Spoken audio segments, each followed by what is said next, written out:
बिस्मिल्लाहिर्रहमानिर्रहीम। नहमदुहु व नुसल्ली अला रसूलिहिल करीम। अम्मा बाद फ़अऊज़ु बिल्लाहि मिनश शैतानिर रजीम। बिस्मिल्लाहिर्रहमानिर्रहीम। मुअज़्ज़िज़ सामीन अस्सलामु अलैकुम। वज़ाइफ़ फिल हीरा यूट्यूब चैनल में आप लोगों को खुशामदीद कहती हूँ। सबसे पहले आप लोगों से छोटी सी दरख्वास्त है, अगर आप लोगों ने हमारा चैनल सब्सक्राइब नहीं किया जल्दी से हमारे चैनल को सब्सक्राइब कर दें और साथ ही बेल आइकॉन को भी ज़रूर प्रेस करें ताकि आने वाली हर नई अमलियात अच्छी वीडियोस का नोटिफिकेशन सबसे पहले आपको मिले और आप इन पर अमल करके अपनी ज़िंदगी की खुशियां हासिल कर सकें। मुअज़्ज़िज़ सामीन, आज का अमल कुरानी अमल है, कुरान मजीद की आयत में से है।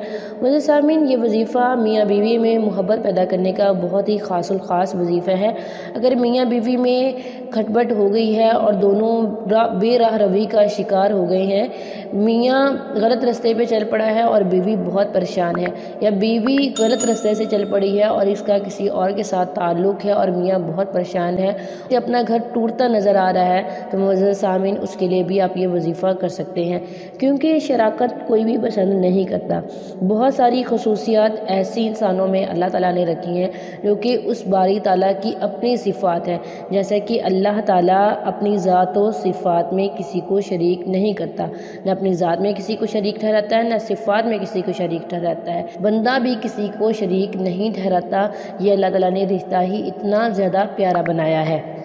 इस तरह से औरत भी अपनी ज़िंदगी में शराकत पसंद नहीं करती, मियाँ भी अपनी ज़िंदगी में शराकत पसंद नहीं करता, चाहे वो आज के ज़माने की औरत हो, 1400 साल पहले के ज़माने की औरत हो, 1000 साल पहले के ज़माने की औरत हो, जिस ज़माने की भी औरत हो, वो शराकत पसंद नहीं करती। अल्लाह ताला ने कुरान मजीद में 2200 आयात में शिरक की नफ़ी की है और मुमानत की है शिरक की। अल्लाह ताला को शिरक इस कदर नापसंद है। एक दफ़ा हज़रत शेख अब्दुल कादिर जिलानी रहमतुल्लाह अलैह के पास एक औरत आई और फरमाया, मैं आपको अपना चेहरा दिखाती है कि मैं किस कदर हसीन हूँ, किस कदर खूबसूरत हूँ। मेरी इतनी खूबसूरती के बावजूद भी मेरा खामन किसी और दूसरी औरत में इंटरेस्टेड है, किसी और को पसंद करता है। तो आप बेहोश होकर गिर पड़े और आपके मुरीदीन ने पूछा, वो तो आपसे मसला हल करवाने आई थी, आप कैसे बेहोश हो गए, क्या हुआ? फरमाया, जब एक इंसान अपनी ज़ात में किसी को शरीक नहीं ठहरा सकता तो वो खुदा ताला की ज़ात कैसे शरीक ठहरा सकती है। मुअज़्ज़िज़ सामीन, आप ये वजीफ़ा मियाँ बीवी के लिए भी कर सकते हैं।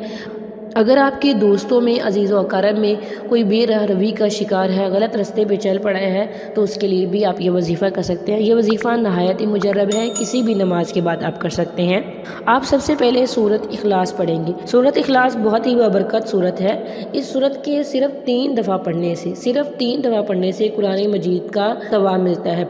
इस सूरत में अल्लाह ताला की ज़ात का मुकम्मल तारुफ़ करवाया गया है। अगर कोई बंदा कहे कि खुदा ताला का तारुफ़ करवाए तो बंदा उसे ये सूरत सुना दे, कुल हुवल्लाहु अहद। इसमें अल्लाह ताला की ज़ात का पूरा तारुफ़ करवाया गया है। अव्वल में 3 बार सूरत इखलास पढ़ेंगे। सूरह यूनुस का पहले रुकू की आखिरी आयत सुबहानहु, आखिरी आयत का हिस्सा पढ़ेंगे। सुबहानहु व तआला अम्मा युशरिकून, सुबहानहु व तआला अम्मा युशरिकून, सुबहानहु व तआला अम्मा युशरिकून। आप उसे 21 दिन तक पढ़ेंगे और अल्लाह ताला से दुआ करेंगे। अल्लाह ताला आपको आपकी जायज़ मकसद में ज़रूर कामयाब व कामरान फरमाएंगे। थैंक्स फॉर वॉचिंग व आखिर दावाना अनिल हम्दुलिल्लाहि रब्बिल आलमीन।